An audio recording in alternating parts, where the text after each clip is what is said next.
This is my nightstand. I picked it up on the side of the road years ago. Honestly, it's clunky. It doesn't really fit the space anymore, and it's just overstayed its welcome, so it needs an update. I've made plenty of stuff out of wood before, but I decided early on that I wanted to try stone for the first time, so I started mucking up a version of the table over nightstand with cardboard. At this point in the project, the only things that I was sure of was that the rough dimensions needed to be similar to my current nightstand. I wanted to work with either quartz or travertine, and my budget was right around 100 to 150 bucks.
After about 45 minutes, I had the rough mock-up completed. Due to material constraints, it ended up serving more as a rough outline of the final project. But nonetheless, here it is completed, and we can move on to the next phase of the project. I was able to find a nice slab of quartz at my local salvage yard for 50 bucks, which was kind of pricey, but still fair. A day later, the materials I ordered finally arrived and we were ready to start. Like I mentioned, I've never made a piece of stone furniture, but honestly, I was just relying on my carpentry experience and hoping for the best. Luckily, a lot of the skills and concepts were pretty transferable. However, the material was a lot harder and more time consuming to work with. Here I am marking out the length of the tabletop on both ends.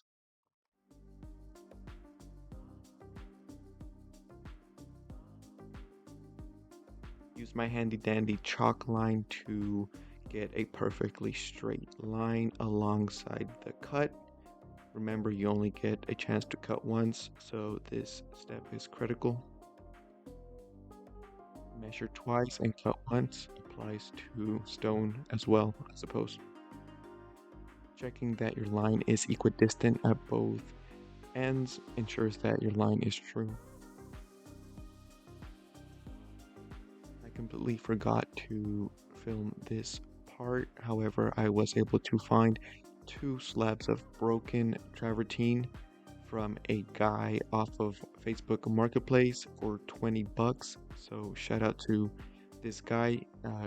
You single-handedly kept my project under budget.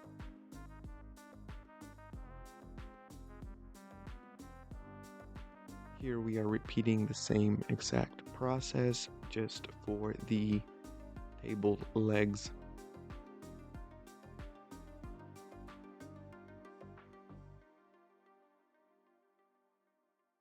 Project manager stopped by to make sure everything was running smoothly and I was staying on task. While I don't appreciate the micromanaging, he's a real handsome boy, so I just let it slide.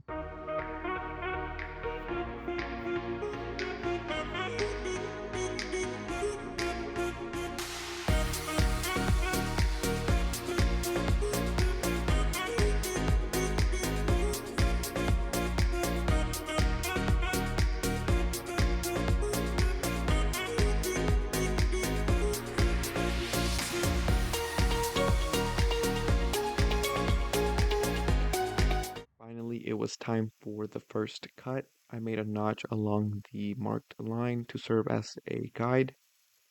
Surprisingly, the travertine was quite straightforward to cut. It is a sandstone, so it is pretty soft.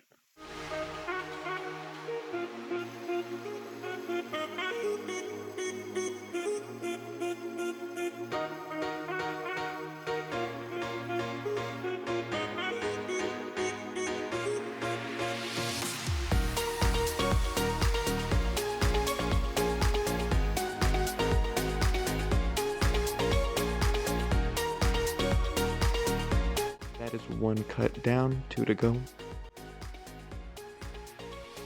On to the second cut. At this point, I was more comfortable with the stone and a lot less nervous to make the final cut.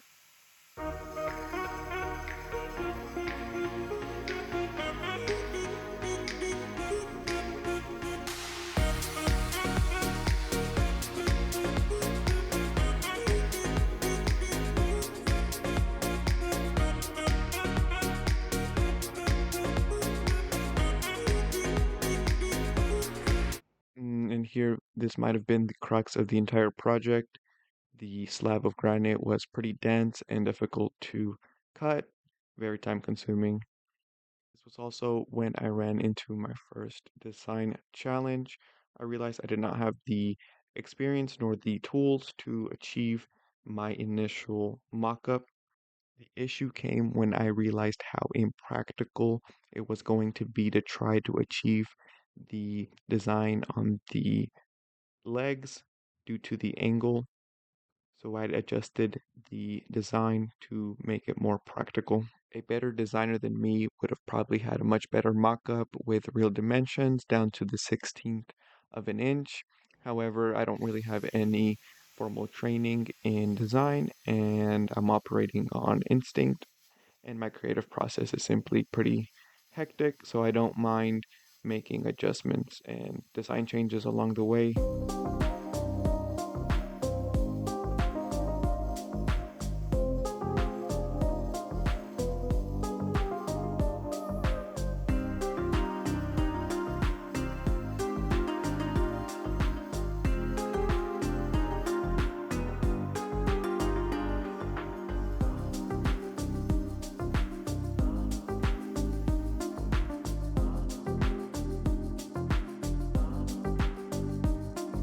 I may be working freehand, however, that doesn't mean that I am being sloppy. I decided to mark up the underside of the tabletop to help me line up the legs as perfectly as possible.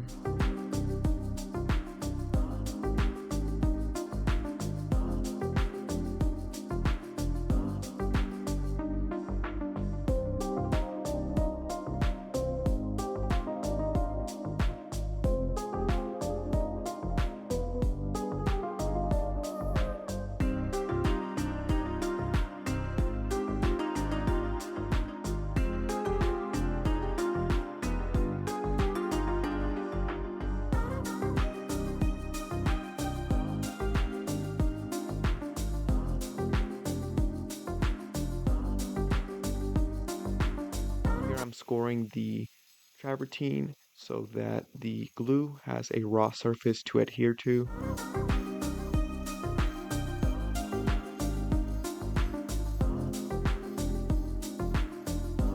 This will serve as a guideline for the glue and thus began the only actually time-sensitive phase of the project. I'm not sure what the real curing time is for the adhesive.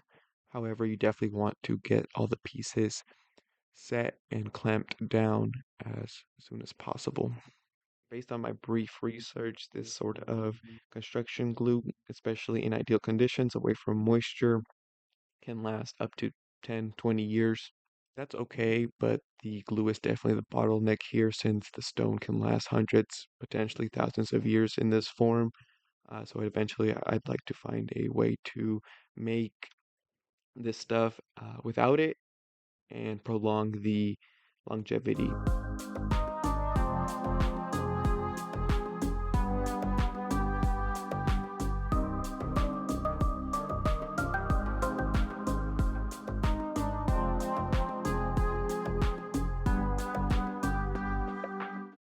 Clamping was sort of tricky at first since the material kept shifting and moving away from the glue line.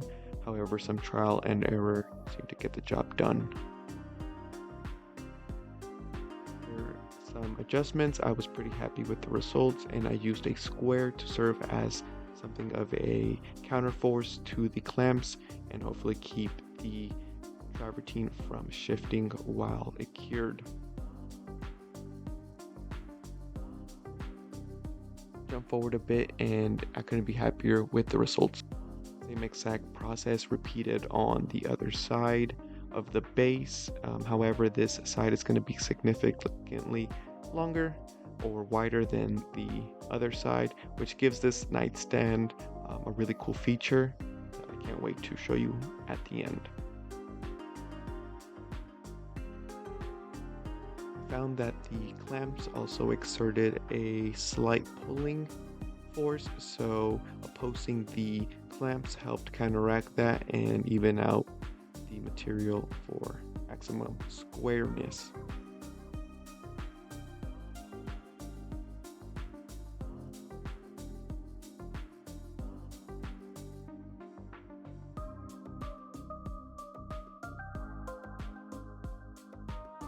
With the table base curing, I finally felt like this had a good chance of succeeding and I wasn't just wasting my time. Placed the base along the guidelines and marked the corners to help me with the gluing.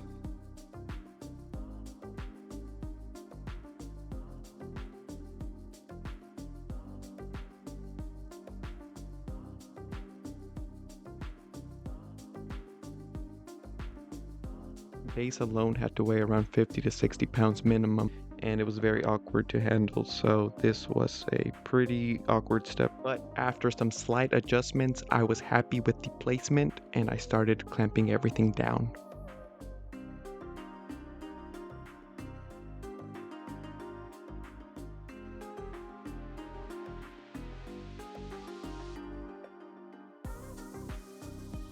I actually didn't have anything large enough to clamp the tabletop to the base, so I improvised and made one mega clamp with two. Unless you have an unlimited budget, this sort of stuff is par for the course and it makes you a better creative and maker in my opinion.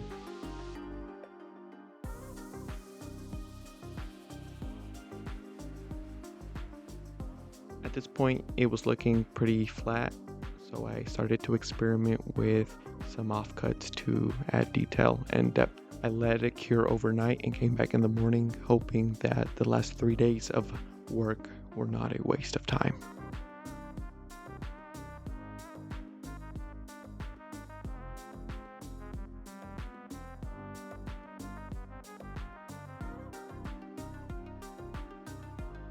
This was the first time I got to see the final product in one piece, and honestly, I was surprised with how good it turned out.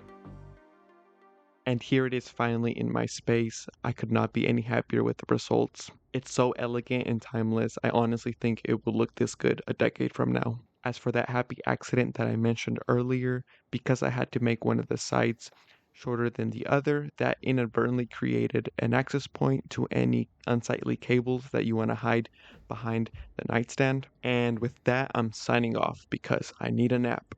Until next time.